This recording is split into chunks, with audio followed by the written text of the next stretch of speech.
अगर उत्तर प्रदेश के अंदर सारे चुनाव हो रहे हैं, सारे संघों के चुनाव हो रहे हैं, शिक्षक संघ, कर्मचारी संघ, तो छात्र संघ क्यों नहीं?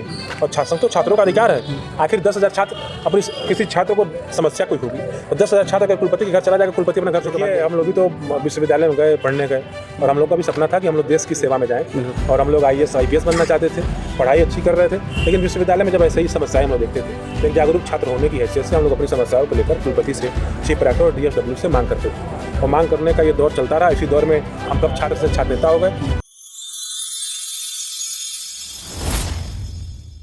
गोरखपुर छात्र संघ चुनाव बहाली में आज इलाहाबाद विश्वविद्यालय के छात्र संघ अध्यक्ष भी आए हुए हैं। इनका जो धरने पर बैठे हुए इनका समर्थन भी दे रहे हैं। इनसे बात करेंगे, इनसे जानेंगे कि क्या इनका समर्थन और क्या इनकी आगे। हमारे साथ छात्र संघ अध्यक्ष इलाहाबाद विश्वविद्यालय अवनीश यादव जी हैं।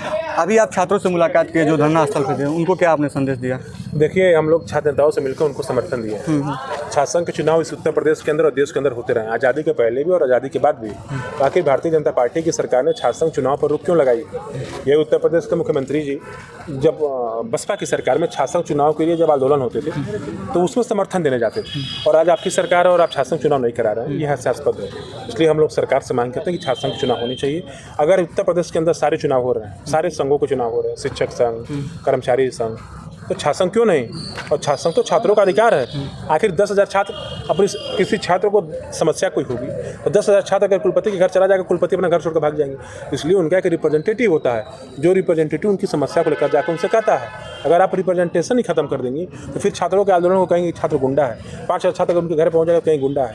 इसलिए मैं मांग करता हूँ यहाँ के कुलपति महोदया से भी कि इन विश्वविद्यालय के जो छात्र हैं जिनकी हालत आज बहुत नाजुक है, उनकी बीच आइए, उनसे बात करिए, उनसे संवाद करिए और छात्र संघ चुनाव को बहाल करिए। ठीक है। कहीं ना कहीं आप भी एक छात्र संघ से निकले हुए हैं, थोड़ा सा अपनी जर्नी के बारे में बताइए, क्योंकि आपके जो देखने वाले चाहने वाले लड़के हैं काफ़ी बात करते हैं आपकी, तो आपसे कुछ देख के और सीखेंगे। देखिए, हम लोग भी तो विश्वविद्यालय में गए, पढ़ने गए, और हम लोग का भी सपना था कि हम लोग देश की सेवा में जाएं, और हम लोग IAS IPS बनना चाहते थे, पढ़ाई अच्छी कर रहे थे। लेकिन विश्वविद्यालय में जब ऐसे ही समस्याएं हम लोग देखते थे तो एक जागरूक छात्र होने की हैसियत से हम लोग अपनी समस्याओं को लेकर कुलपति से, चीफ रेक्टर और DFW से मांग करते थे, और मांग करने का ये दौर चलता रहा। इसी दौर में हम कब छात्र से छात्र नेता हो गए, और छात्र नेता और तमाम छात्रों ने हमें अपना समर्थन देकर कब छात्र संघ का अध्यक्ष बना दिया। ये छात्र संघ अध्यक्ष बनने के बाद ही मुझे मालूम चला कि मैं छात्र संघ का अध्यक्ष हूँ। अच्छा, एक मेरा अंतिम सवाल होगा, जैसे काफ़ी वर्षों से छात्र संघ चुनाव नहीं हो रहे हैं, तो कहीं ना कहीं जो छात्र हैं वो कनेक्ट नहीं है छात्र संघ चुनाव से, मतलब क्या फ़ायदे हैं छात्र संघ चुनाव, क्यों हम समर्थन दें छात्र नेताओं का, जिससे छात्र नेता बैठे हैं सब, तो कैसे हम उन छात्रों से मिलें, उनसे कैसे बात करें, कैसे इनको बताएंगे? देखिए, संवाद होना बहुत ज़रूरी है। बिल्कुल। और ये छात्रों को बताना पड़ेगा कि जब आप फीस देने जाते हैं तो आपसे छात्र संघ के नाम पर उस फीस में कुछ फीस होती है। फीस का अंश ऐसा होता है, जैसे जो एक फ़ीस होती है, ये मोटा मोटी 1,000 अगर फीस है हम दे रहे हैं, तो उसमें 10 रुपया खेल कूद के नाम पर होता है, 10 रुपया छात्र संघ के नाम पर होता है, 50 रुपये हेल्थ के नाम पर होता है, ऐसा ही होता है। तो ये जानना चाहिए कि उस फीस में छात्र संघ के नाम पर है, और जब भी संघ होता है तो वही आपकी समस्याओं को लेकर चलता है। कोई भी अब क्लास नहीं चल रहा है, या विश्वविद्यालय के अंदर भ्रष्टाचार हो रहा है, या क्लास लेने कोई टीचर नहीं है, तो अब 100 क्लास का 100 लड़के जाकर नहीं कर सकते। उनका एक रिप्रेजेंटेटिव होता था जो जाकर कहता था, जो कला शाखा का प्रतिनिधि होता था, जो कक्षा प्रतिनिधि होता था।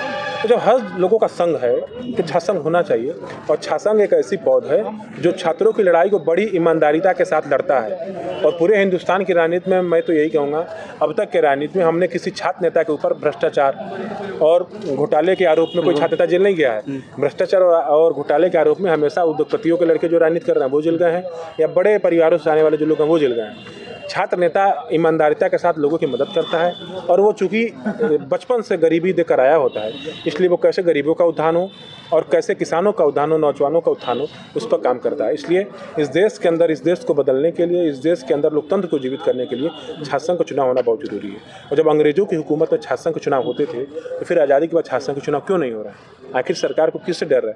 तो सरकार को डर छात्रों से है, नौजवानों से।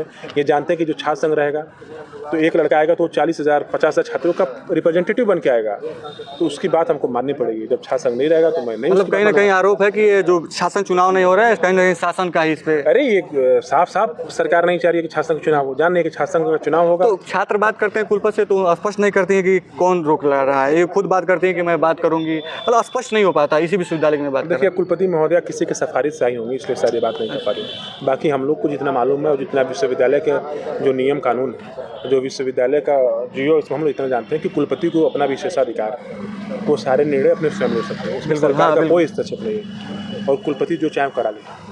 कुलपति का जो प्रोटोकॉल होता है वो यहाँ के डीएम एसपी से बहुत बड़ा है। बिल्कुल। वो अगर न जानती हो तो मैं बता दे रहा हूँ, कुलपतियों का प्रोटोकॉल बहुत बड़ा है। पूर्व छात्र संघ अध्यक्ष अवनीश यादव ने कहा कि अगर उस छात्र संघ बहाली नहीं हुई तो हम विधानसभा का घेराव करेंगे। धन्यवाद।